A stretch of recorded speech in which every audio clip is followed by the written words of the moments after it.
Hello, I'm Linda Seith from The Layered Onion. Thank you for joining us. We will be listening to our amazing creators talk about their art and mental health. 48 million artists all over the world share this lived experience. The Layered Onion was formed to create a supportive community, allowing the creators to focus on their art, bringing their work from the shadows to receive the recognition and opportunities they deserve. Each podcast will feature an artist who talks about their creations and mental wellness. Art is healing. We hope these discussions will inspire you to appreciate the stories behind the creations and, more importantly, inspire your inner creator. Together, we can tackle the stigma surrounding mental health.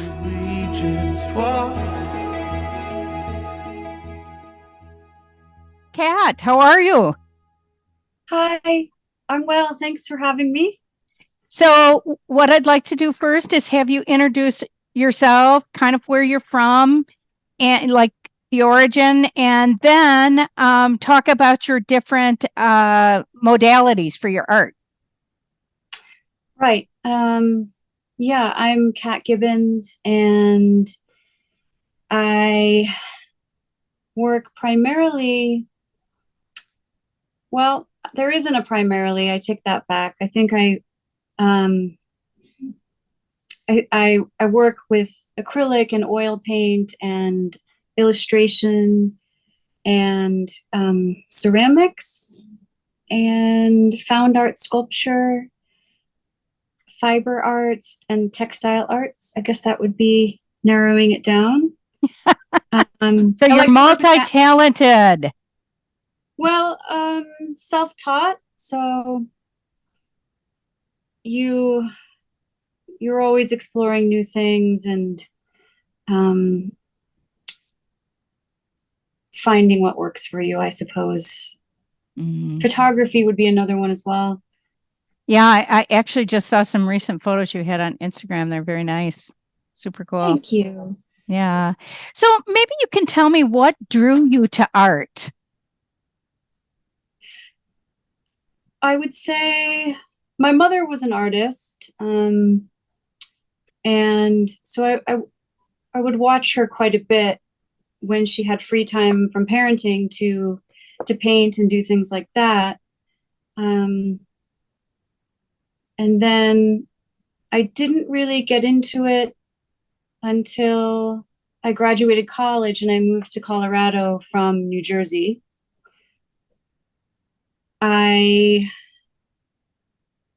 I suppose it was a way to deal with depression.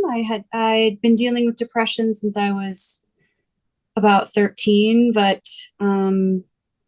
this was sort of my first time living on my own independently. And I was living with a couple of artists, painters. And so there was a studio, and I just kind of slowly taught myself how to draw and to paint. I got my first camera, my Canon AE1, and so I took a lot of film photography, and it helped a lot. It helped with the depression, and then I would get little jobs illustrating and things like that. Well, do you think if you hadn't lived with artists, this path would have been as easy to follow? I think it would have happened anyway, because the way it sort of happened is I would just go and spend a lot of time at the library poring over art books, and it just seemed intuitive. Yeah. Well, it's interesting to me. Obviously, you saw art as a very healing opportunity to deal with depression. And, as we know, there's quite a tie to the creative arts and healing. And now I think, too, you do a lot of work with children, right? Correct, yeah. And you use art, correct? I do. I'm an educational therapist, and I support children with exceptionalities and multiple exceptionalities, and I use art and creative approaches to, I suppose, helping children feel a sense of belonging and to feel understood and heard and seen. And for them to also find their voice and however that shows up. And sometimes art can help them figure out where their voice is. It's a form of expression, and it's also a nonverbal way to connect with somebody. So you don't necessarily have to talk about your traumas or your challenges. You can sit side by side with a child and work on something with them, and they're noticing you and you're noticing them, and it's almost like parallel play, you know, where you're kind of with each other doing the same thing, and just feeling each other out without really talking. You know, I just think that the arts should be emphasized so much more in school curriculum. Somewhere in there, we got kind of away from it, where, you know, people were focusing on what they called the basics. But I just think the power of art, I know that during my education, it was not emphasized. And I wonder if it had, would I feel, my mom was very creative, but hers were like textile. She would make clothes by scratch. She would do a lot of that. I would call it more using what was around, you know, arranging flowers, different things, right? And I just wonder what would have happened if there had been more of support in school, that maybe I would have explored things differently than it took me years and years to do. Yeah, it's interesting how we're kind of observing people in our family or friends or people that died centuries ago. I think that that's pretty common to kind of be seeking it elsewhere because it isn't necessarily supported all the time in the schools, or resources are being cut for the arts more and more. But I'd be interested to hear, I'm sure that you did find your way to it, you know? I did, but it was circuitous, of course. And I suspect my anxiety would have been a lot better if I had found it sooner. How's that? That I would probably agree with that. Yeah.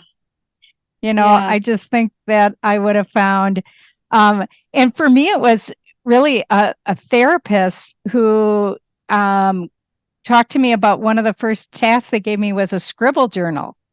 And I was to just, you know, write with a pencil and then look at it each way and then use colored pencils to find shapes. And I was to do a minimum of 5 in a row. And of course, what you started to see is patterns of what was going on in your head. And all of a sudden I'm like, well, okay, this is really calming. And then from there, you know, built. Yeah, there is something called trauma-informed expressive arts therapy. This woman, Kathy Malchiati, started this program, and I've done some training with them just online. They have these wonderful classes. A lot of it is kind of touching on the somatic and, you know, the unconscious, and exploring exercises to tap into that kind of thing. It could be dance, it could be play, it could be puppetry, singing, anything. So that sounds a little bit like what the exercise that you did. Well, I'm glad to hear your mother was encouraging, but I do think certain things that happen, we hold tight. And I know one of the artists I talked to for a podcast talked about how they had a particular art teacher who really discouraged them from a particular style of art. And then it took like 15 years to come back to it. And as an educator and somebody who works with children, Boy, that just seems like, and I remember it also with someone I did a lot of free form writing style, and they hated it. I got penalized all the time for free form writing style, like all the time. And I think back, I think, well, yeah, there was nothing wrong with that. But how Yeah. much power an educator or a person holds when you're young. Yeah, I tend to work with a lot of children who think outside the box. They're divergent thinkers, and we still sadly have educational systems that can't hold that. It's, where everything is outlined in a certain way, and those children often will feel alienated because they typically have other things going on as well. Mm-hmm. Other challenges, and sometimes other strengths that aren't seen, those invisible strengths that something like being able to express yourself in a way that was comfortable for you would be able to highlight that strength. But if you have an educator who isn't allowing that or doesn't hold a space for that, you can internalize that, and then you can hold that. And I think, of course, it's a generational bit, but I would say I still see it quite often, where there's no room for that. Which that's a shame. Yeah. So one thing I want to ask you about, so many of your paintings are of musicians. And maybe that was just a time and a place in your kind of painting journey, but a lot of horn players. Do you play a horn of some type? No. I I've always done portraiture, and I've always really been interested in, different kinds of portrait artists and that kind of thing. And when Anthony Bourdain died, I felt really compelled to do a portrait of him. I was really grief-stricken by that particular death. And then I just kind of couldn't stop doing portraits. And then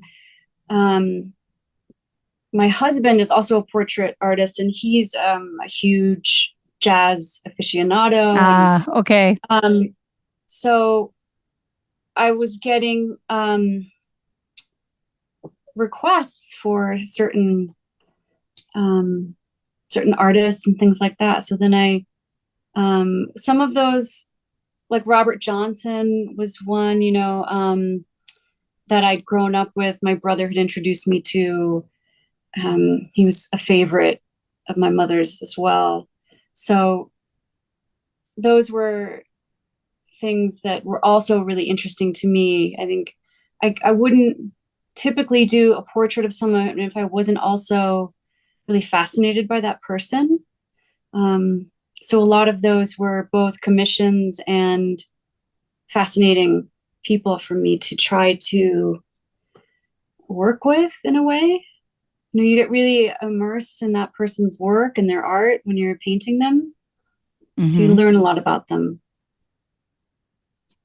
Well, they're lovely. I just wondered because so many horns, and so it's the jazz back with your partner that kind of brought you in. I'm more into blues than I am jazz. I don't know why that is, but I'm more drawn to blues. Yeah. I love them both. Yeah. So tell me about, as you've gone into a lot of different mediums, one of the things I've really loved is some of the textile art with it. Each and every piece is very different. Maybe you can talk a little bit about, is there pre-planning? Do you just kind of let what happens? It's what materials you have. Maybe you can talk a bit about that. Sure. I just, I took an online class during the pandemic on looming tapestries and that kind of thing. And I think because of my background in the UK, I'm really drawn to wool. And I found that during the pandemic, the sensory aspect of working with wool and yarn and that kind of thing was really soothing for me. And so I just started there. I started, you can find wool at, you don't have to buy it new. You can find it in all kinds of different places where they're selling it in yard sales or art parts and that kind of thing. And I would just start with some colors that I thought would work well together. And my style is a bit more haphazard and chaotic than, a lot of people using a loom, but I would just feel out the colors and the wool, the sensations of the wool. And then I was really inspired by missing the ocean, missing Ireland. And so a lot of my, I suppose, chosen topics and colors were inspired by the ocean and the rocks over there and the colors. And so then what I got into was raw sheep's wool and then weaving raw sheep's wool kind of in between the strands and hanging, I suppose, pieces of driftwood or feathers and that kind of thing. And then I got kind of into exploring menopause and shifting the color palette and starting to kind of explore that. So I did a few tapestries on that, and that was really helpful as well during the pandemic. So I would say you can really feel the tie back to the earth in some way, shape, or form by your pieces. And you brought up Ireland, and I know you just did a sabbatical in Ireland. Mm-hmm. And you also talked a bit about your tie back to the UK. Maybe you could talk a bit about your multiculturalism and how all of that has really had an impact on you and your art. Sure, yeah. My dad was in Vietnam. He was a fighter pilot, and they were stationed in England.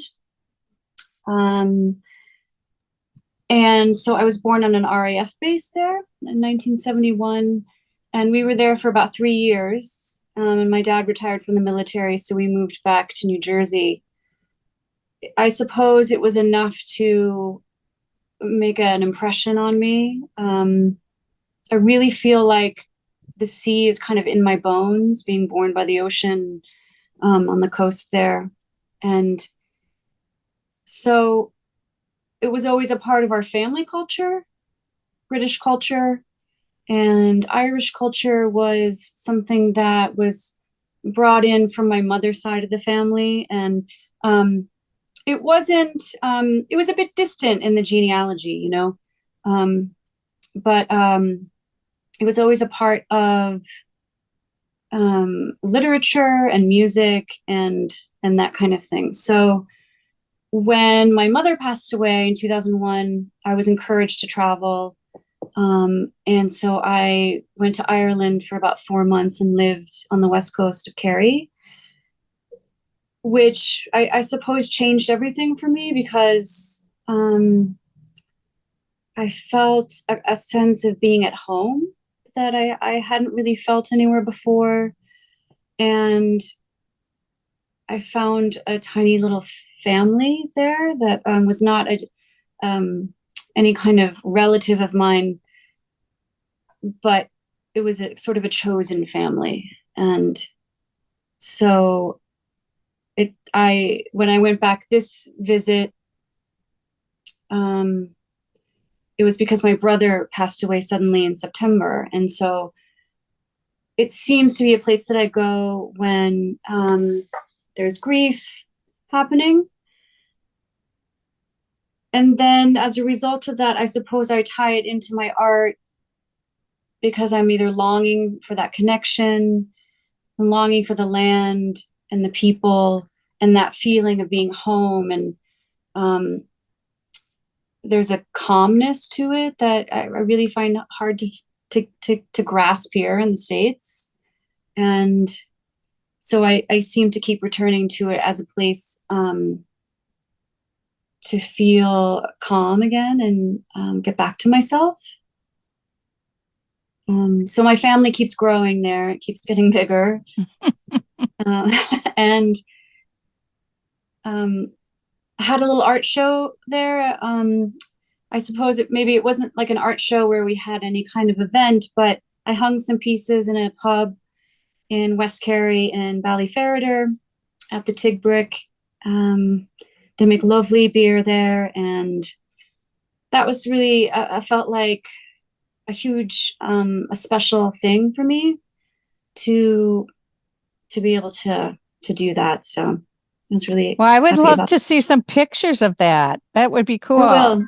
I'll pass them on. Yeah, that would be cool. So as you think about the next, so you've been through a lot. I mean, you're coming up on the year anniversary of your brother's passing, and I think losing our parents are very difficult. I've lost both mine, and you obviously lost your mother at a very young age, and that is a huge hole.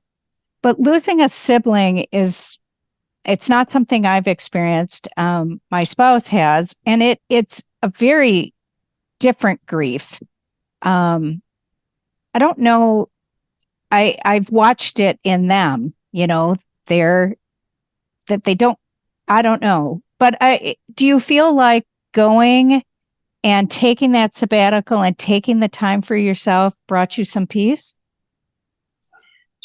Yes, absolutely. I would say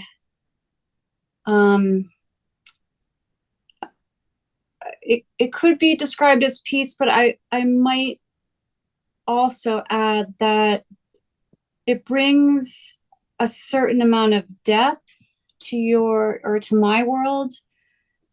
A good way, I guess, analogy would be you're not kind of swimming on the surface trying to stay afloat. You're going to these deeper places. And Ireland sort of has, for me, and especially in the West, there are a lot of there's a lot of overlap and mixing of worlds there. I don't know how to describe it. The dark valleys, and then the ocean, and the mountains, and the lochs, and the bog. It's all wrapped up in a lot of myth and storytelling and music and magical places that could exist in your heart, could exist in your mind, whatever exists for you. But for me, it was walking the land,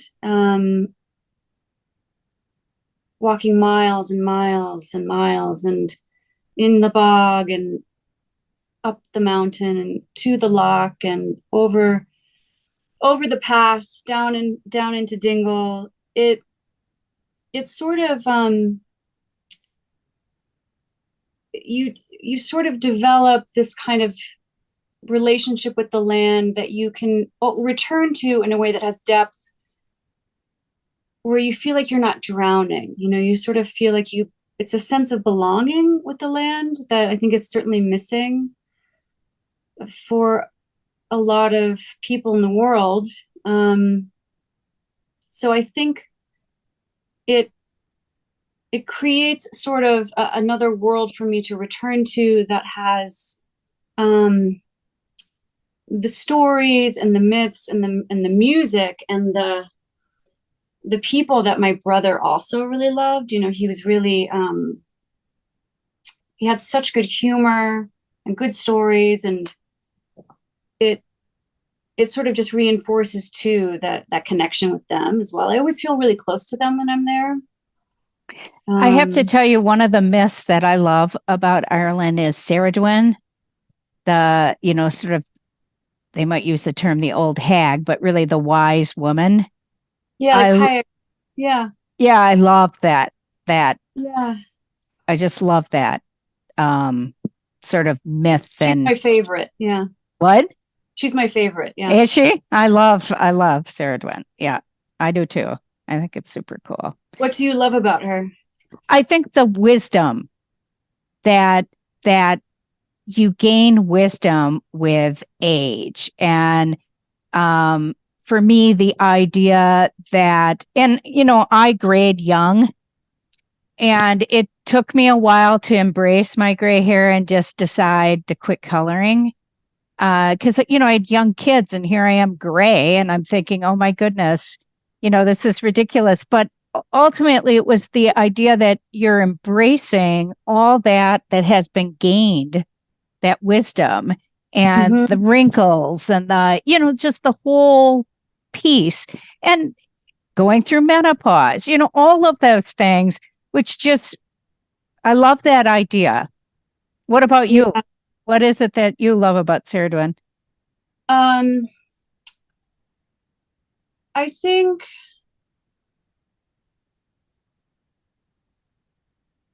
there's a sort of looming presence of her in the mountains there, and the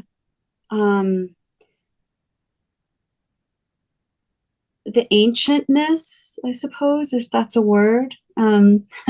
It is now, if it isn't. Yeah, there's this in Clahan, there's a valley, and in that valley is the kayak's apron, and it's all these rocks that have been strewn, and the story is that she had these rocks in her apron and she was just throwing them out everywhere. And so whenever I'm in caves or mountains or things like that, I always see her. It's kind of this reminder of how ancient things are. And I think sometimes it's more than just anthropomorphizing something. I think myth is much deeper than that. And it's really connecting us to the parts of ourselves that are connected to the land and not separate from it. I think that the separate part is kind of what's damaging nature and earth, is that it's all interconnected. And I think that myth really helps with that. And and then maybe we can see those parts of ourselves in that myth. And I think especially for women, it's important, that we return back to the stories where we really had an impact on things that was really powerful and important, to be able to see that, Well, and so much of it not documented and celebrated. Yeah, for sure. It's still something that can be rewritten and recreated a lot too. Those stories don't have to stay one way. You can rewrite them. It's interesting. Good. Good. So a final question that I have for you is, if you could look back and think about 8-year-old Kat, what advice would you give your younger self that you wish you knew or you think would have been helpful? Sure. Yeah. It's interesting because I'm reading Sinead O'Connor's biography, Rememberings. And in the introduction, she speaks to the voice of the book is written by her younger self, and I really connected to that. And the way that she writes it is it's really clear that voice is there, and it's interesting because when I was 8, we were, living in New Jersey, I grew up in a national wildlife preserve called the Great Swamp. And so that was a piece of land that I also walked as a child.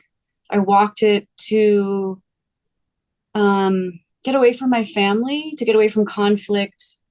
And it was, I suppose, my biggest relationship as a child was with that place. So I think what I would say to my 8-year-old self would be to really, trust myself and embrace that part of myself that really knew actually what to do, because that was something that I did to look after myself. And I think girls, especially once they start becoming 10 or 11, the self-doubt really sort of becomes overpowering. And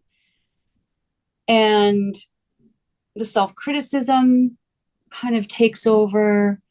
And I had a lot of anxiety, as a child. And so I didn't feel anxious when I was in the swamp, when I was walking to land, and I learned how to be alone. I think that's something that saved me from a lot of difficulty in life, is learning how to be with myself. But so I think learning how to trust myself and to sit with that, I think would be what I would want to say to my younger self. I think that is a really knowing how to be with yourself and being comfortable like that it was a true gift that you gave yourself. Because I don't think many really know how. It's not easy either. It's, it has all of the trappings of anything. But you wind your way through it, and I would thank the swamp, for being there for me. So it's no surprise I'm attracted to the bogs, Yeah, I'm thinking that myself right now. There's something about that. Yeah, I'm hoping to get back to Ireland next year, and right now I'm working on an art show based on my time there. I've done a few paintings already. And do you have one you want to show us? Or not yet? There's some in the background there. I don't know if you can see. Oh, I love that one. There's a couple of landscapes. Yeah, but I like the sizing, that it's long and skinny. Yeah, that's on some wood that we had in the garage. But oh, cool. Yeah, I'm working with some myth. And then I have some sheep's wool that I collected while I was there, because I was working a lot with sheep. Oh, okay. On the mountain, so I'm hoping to do some textile work with that. So okay. Well, Kat, this was really a lovely conversation, and I hope we can do it again next year. Maybe we do it after both of us have been recently back from Ireland. I'm thinking we're going to probably go in September. So I don't know when you would go. Yeah. Next year. Yeah. I would love that. Yeah. Thank you so much. This feels great. And the layered onion is, I'm just so happy to see it growing and seeing the community. So, thank you. People like you that really make it. And just, it's been such a great experience for me. I've learned so much from you all. Yeah. Thanks for all you do. And cheers. Cheers. Bye. Bye. Thank you for joining us today. It is an honor to talk with these amazing creators. You can see and read the artist's work in The Shallot, our journal of mental health, art, and literature, or on our website, thelayeredonion.com. Thank you. A little more